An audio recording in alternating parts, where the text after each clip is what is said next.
Bienvenue à vous. Ce soir on va faire donc le premier apéritif self-sharing pendant le salon nautique où on a ici un stand et le thème de ce soir c'est la consommation collaborative. Donc l'idée ça va être de parler un petit peu de cette tendance, d'en savoir un peu plus et surtout d'avoir un retour d'expérience de fondateurs de services de consommation collaborative, puisque ce soir on a Vincent Saint-Martin qui a créé unevoiturealouer.com. Bonjour. Bonsoir Vincent. Bonsoir. On a François Delande qui est cofondateur de Sejourning. Bonsoir. Bonsoir. Qui fait de la location de bateaux, d'appartements entre particuliers. Et on a Diana Filipova qui elle est de WeShare et qui est une observatrice des grandes tendances de la consommation collaborative.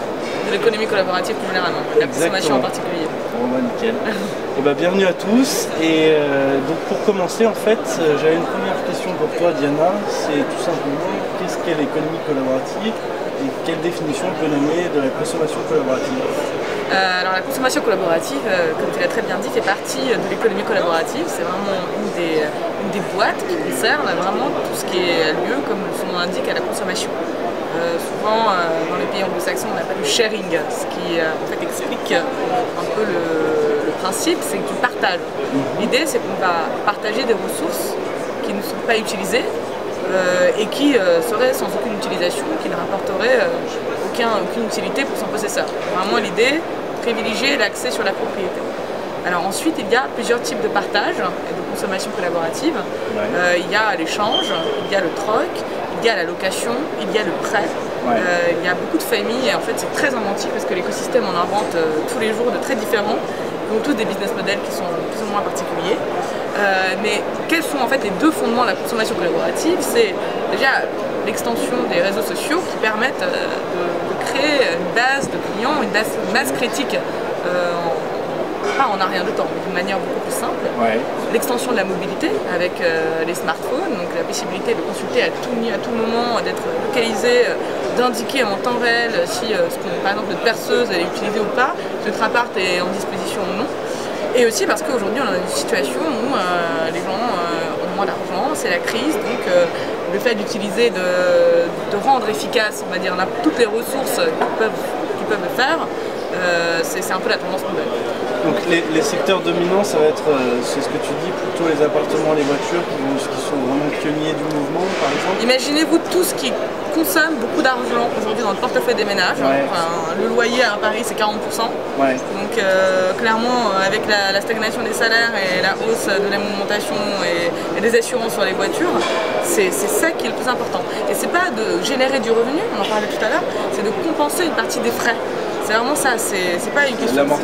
C'est de l'amortissement de frais, il n'y a rien de particulièrement scandaleux dans le fait de se dire que si on n'arrive pas à boucler ses mois, quand on part en week-end, c'est pas complètement absurde de laisser cet appartement à des gens qui auraient payé 300 € pour une chambre d'hôtel à Montmartre ou ailleurs. C'est ce que tu constates François, c'est dans l'usage des consommateurs justement, des utilisateurs de Sejourning, c'est plutôt l'idée d'amortir que de vraiment... Je pense qu'à ma gauche, j'ai une bonne observatrice de l'économie collaborative. Ouais, je confirme. Effectivement, si par contre, on dirait, c'est la voiture et le logement, c'est aussi parce qu'on répond à un besoin. Faut pas, ce que tu disais, hein, j'insiste beaucoup. Et donc, principalement, en tout cas en ce qui nous concerne, dans les grandes villes, où il y a déjà des demandeurs qui cherchent à se loger, et effectivement des propriétaires qui quand ils partent laissent leur appartement vide et se disent pourquoi pas en tirer un petit revenu pour arrondir les fins de mois ou pour voyager. Il y a beaucoup d'induction voyage en fait. Donc finalement, et d'ailleurs sans vouloir lancer le débat, on n'est pas du tout en concurrence avec d'autres modes de tourisme parce que justement en finançant les vacances, ils peuvent utiliser de toute façon la voiture, le bateau, voire même l'hôtel. Voilà, mais on crée du flux là où les finances ne permettaient pas à tout le monde de voyager. Puisqu'on a fait une étude alors qui date de cet été, mais on a appelé d'abord ce qu'on appelle tout le temps et nos loueurs et nos locataires. Mais on a appelé tous nos locataires avec une question précise. Si vous n'aviez pas trouvé cette bonne occasion, ce bon plan, est-ce que vous auriez voyagé? Et bien c'est presque un voyageur sur deux qui n'aurait pas voyagé.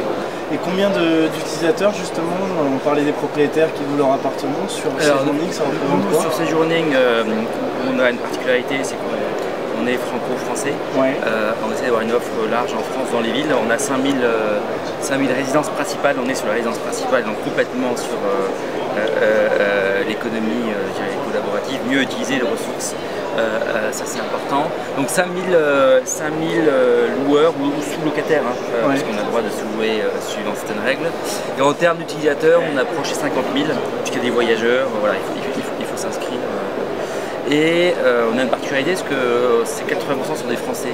Nous on touche le marché français. On touche le marché français, qui était un challenge. Parce qu'autant il y a une culture anglo-saxonne. Quand on va aux États-Unis, il n'y a pas de grillage, entre les maisons, il y a plus de lien social. En France, ça a été tout le sujet de l'étude de marché. Est-ce que nous, les Frenchies, on allait finalement ouvrir à des étrangers notre appartement pour un week-end, pour une semaine? Sur la confiance, on parle d'avis, évaluation, d'assurance. Est-ce que Vincent, ça a été facile de convaincre un assureur de suivre justement un service de particulier à particulier? Non, parce que autant prendre une chambre chez l'habitant, je pense qu'il y avait énormément de gens qui le faisaient, et autant louer sa voiture, on empruntait la voiture d'amis, éventuellement, de la famille, mais louer la voiture de quelqu'un qu'on ne connaît pas, au début, on nous a pris pour des dingues. Et puis l'assurance a bien voulu nous suivre sur l'expérience, ça a été long pour arriver à en trouver une. Et en fait, c'est vraiment ça qui a permis de déclencher le fait que les gens disent « Ah bon, je suis couvert, ok, dans ce cas-là, je veux bien faire confiance parce que j'ai un filet de sécurité. » Ouais, c'est ce qui va lever le frein, justement. C'est ce qui a levé un frein sur la voiture. Parce que je pense que les gens c'était assez naturel finalement de se dire « Voilà, mon appart me coûte 30% de mon salaire à rembourser, mon emprunt me coûte 30% de mon salaire tous les mois, ma voiture encore une bonne partie. Est-ce que je peux pas partager ça et amortir un peu ces frais? Une fois qu'on a créé justement cette confiance avec le service d'école, dans un contexte où il y a de plus en plus de services de consommation collaborative, finalement, comment est-ce que vous arrivez à distinguer vos plateformes de celles des autres? Par exemple, François, Séjourning, on sait que on a parlé des Airbnb, mais il y a aussi d'autres acteurs. Donc, concrètement, qu'est-ce qui vous aide à adopter justement un positionnement différenciant, à trouver votre communauté et à la garder, en fait, à la fidéliser? Je vais rebondir ce qui a été dit, puis après je vais répondre. Déjà, on répond bien à un besoin, ça c'est important. Et par contre, ce qui est pour nous, entrepreneurs, assez sympathique, c'est qu'on participe à une évolution des mentalités où quand même, pour caricaturer, avant l'autre c'était un problème. Maintenant on se rend compte que l'autre devient une opportunité. Une opportunité de voyager, une opportunité de discuter, une opportunité de se rencontrer, une opportunité de partager. Donc l'usage devient vraiment une réelle opportunité. Donc en ce qui nous concerne, sur le marché en tout cas du logement et de sa résidence principale, on est sur une démarche très qualitative. Donc Airbnb aussi, donc je sais pas mais après il y a d'autres opérateurs par rapport à des agences ou des structures un petit peu plus différentes. Nous on est vraiment sur l'échange, l'expérience utilisateur, donc ça c'est important, sachant que quand on voyage, souvent on utilise 1, 2, 3 sites, donc c'est tout, ça dépend de l'opportunité, du besoin. Ce qui est pour nous essentiel, c'est toujours de produire de la qualité, de la mise en relation, faciliter la mise en relation et produire de la confiance. Ça c'est essentiel, c'est ce qui va nous différencier peut-être d'autres sites qui utilisent plus des appartements, appart-hôtels ou des choses justement où là il y a la froideur, un petit peu comme l'hôtel. On est sur la résidence principale, on est sur la mise en relation de particulier. Donc nous on croit qu'il faut rester sur cette logique qualitative de confiance et que même si on fait de la masse, il faut savoir gérer cette communauté. Il ne faut pas perdre le contrôle. On a besoin d'avoir ce qu'on appelle nous des power users satisfaits, qualifiés pour accueillir, pour que toute l'expérience soit favorable et que tout le monde joue le jeu. Et encore une fois, quand on disait par rapport à Blablacar, tout le monde a envie d'être bien noté, je pense, sur la voiture, etc. Et c'est rigolo comme, encore une fois, nos statistiques, on a 4,6, c'est-à-dire 96% de nos utilisateurs ont une note de 4 sur 5 ou de 5 sur 5, enfin, bien ou très bien. C'est comme, on a fait des dizaines de milliers de transactions, on s'était dit on va avoir des pépins, quoi. Il y a des petits problèmes mais tout se règle. Et ça c'est important, hein, c'est important de le dire. À partir du moment où justement on est sur une logique de lien positif, on trouve même quand il y a des différences de définition de la propreté, qui est l'un des petits litiges qu'on peut avoir dans un appartement, on intervient un petit peu en médiateur, mais on est toujours sur de l'amiable, on n'a jamais eu à utiliser l'assurance. Nous, on est assez impressionnés, on n'a pas de sinistre. Donc pour nous la différenciation c'est la qualité, c'est la mise en relation, cette richesse. Nous on reste sur ce créneau là, pour nous c'est l'avenir. C'est ce qui va en fait fidéliser votre communauté. On a ce qu'on appelle, on est des entrepreneurs, on a du repeat business, voilà c'est comme ça, parce qu'on a une communauté satisfaite et on ne fait pas du one shot, on ne fait pas de la vente forcée, on crée de la satisfaction. Et ça, pour nous, c'est l'avenir. Et c'est ce qui va faire que tôt ou tard, on va aller de l'appart à la voiture, etc. Ces expériences qui sont très, pour le moins assez segmentées quand même malgré tout. Besoin logement, besoin voiture.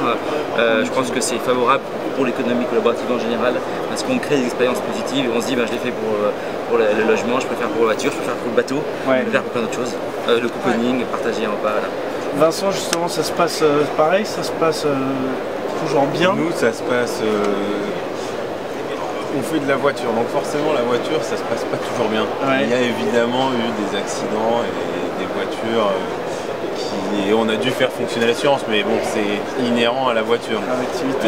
En revanche ce qui se passe très bien c'est la façon dont sont gérés les sinistres. C'est là où on se différencie, c'est là où on va travailler sur la qualité. C'est quelqu'un a un problème, a un accident, on est présent sur la résolution de son problème, notre assurance, notre assistance intervient très vite. Et vous avez une expérience positive à la fin. Donc on a aussi énormément de commentaires positifs. Alors après on a remarqué aussi que les gens qui avaient des commentaires négatifs hésitaient peut-être à les poster, donc c'est peut-être ça qui fait qu'on a... Mais non, mais globalement, on tombe sur les mêmes chiffres, 99% des avis sont hyper positifs. Donc c'est important parce que le propriétaire qui a un commentaire positif, demain il relouera plus facilement sa voiture. Je pense que c'est la même chose chez vous. Et on parlait de qualité, un propriétaire qui va avoir une bonne description, qui va bien faire son annonce, aura aussi beaucoup plus de demandes de location. Il y a un thème que j'entends, c'est un petit peu l'agilité, le service client, l'agilité que vous, start-up, allez développer. C'est-à-dire qu'en fait, vous êtes des petites sociétés comparées à des grosses. Et en même temps, en termes de résolution des problèmes, en tout cas de médiation, j'ai l'impression qu'une start-up va justement avoir un service client qui va être plus agile, en tout cas d'une qualité aussi bonne que certaines grosses sociétés. Est-ce que c'est un nœud dans votre activité? C'est un enjeu aussi pour demain en termes de scalabilité. Notre ambition, c'est pas d'avoir 1000, 2 000, 3 000 voitures de plus, c'est d'avoir vraiment un réseau de voitures qui est opérationnel partout en France, qui puisse satisfaire des centaines de milliers de locations par an. Donc c'est notre enjeu de demain, c'est arriver à garder cette qualité sur des volumes plus importants. D'ailleurs c'est assez intéressant de voir que l'Assemblée nationale débat sur notre concept alors que ils ont annoncé qu'on avait 10% du marché, je pense qu'on n'en a même pas 0,1%. Mais bon c'est intéressant, ça veut dire que ça les travaille, ça veut dire que c'est pas anodin aujourd'hui, les gens ont compris qu'il y avait un vrai enjeu et une vraie tendance de fond derrière la voiture en l'occurrence, puisque c'est le syndicat des loueurs qui est venu en parler. Mais comme nous, ils commencent à sentir que on ne peut plus consommer la voiture de la même façon. Les gens ont besoin de trouver différentes façons de satisfaire leurs besoins d'utilisation. Et parler avant de la différenciation, je pense que plutôt de l'avenir, c'est de savoir est-ce qu'on pourra proposer un service en fonction du besoin. Vous avez un petit trajet aujourd'hui, vous avez plein de systèmes, vous êtes dans un long trajet, d'un court moyen. Voilà. Et le sujet de demain, c'est de savoir comment est-ce qu'on pourra proposer un service s'adaptant à chacun. Plus adapté à des besoins toujours plus spécifiques. Des besoins toujours plus fins. Et peut-être François, comme mot de la fin, justement, Vincent disait s'adapter à des... Je crois que d'ailleurs, Séjourning, vous êtes déjà en train de réfléchir à ces notions de niche, sur des verticales très identifiées. Tout à fait, oui. on avait déjà la France pour nous est une sorte de niche, Ouais. je parlais des Frenchies, qu'il fallait convaincre. Et effectivement on se développe sur l'affinitaire parce que la confiance se développe dans l'affinitaire. Je vois avec mon associé Julien qui a 10 ans comme moi, donc lui il est trentenaire, moi je suis cadra. Lui a envie de recevoir chez lui des trentenaires qui ont les mêmes habitudes de vie. Moi j'ai des enfants et je vais recevoir des familles. Donc déjà c'est parce que ils ont vu que par mon profil c'était adapté. Là on se lance sur un projet, très beau projet qui se développe, c'est Mister BNB sur le gay friendly. Ouais. Donc on part à San Francisco après-demain pour développer ça aux États-Unis et ça marche très fort. Parce qu'au-delà des mainstream, il va y avoir justement des liens affinitaires. Ça, c'est un axe de développement très fort de la confiance. Et encore une fois, on choisira entre un mainstream et un affinitaire, mais à la rigueur, on préfère. Mais c'est normal, on ne veut pas faire des communautarismes, hors de question. Il y a un moment où c'est plus facile de recevoir chez soi des gens qui partagent les mêmes affinités. Et voilà, l'un des axes de développement, c'est l'affinitaire.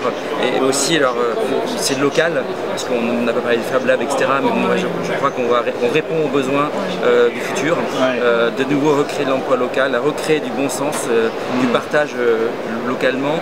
Encore une fois, c'est le local de l'affinitaire, on a des voisins, etc. C'est incroyable comme finalement par le web 2.0, il y a des voisins qui se rencontrent alors qu'ils ne disent pas bonjour sur le palier. C'est un peu caricatural, mais c'est presque la réalité. Donc il y a encore beaucoup d'axes de développement et puis je crois qu'on est tous heureux d'être dans ce mouvement qui ne fait que démarrer, je pense. Bah, ça sera le mot de la fin. Merci donc François, merci Vincent, merci Diana. Et puis nous on va se retrouver demain justement pour un deuxième apéro thématique. Cette fois-ci ça sera sur le thème de la plaisance de demain, donc on reviendra sur un sujet plus nautique et ce soir c'est fini pour la consommation collaborative.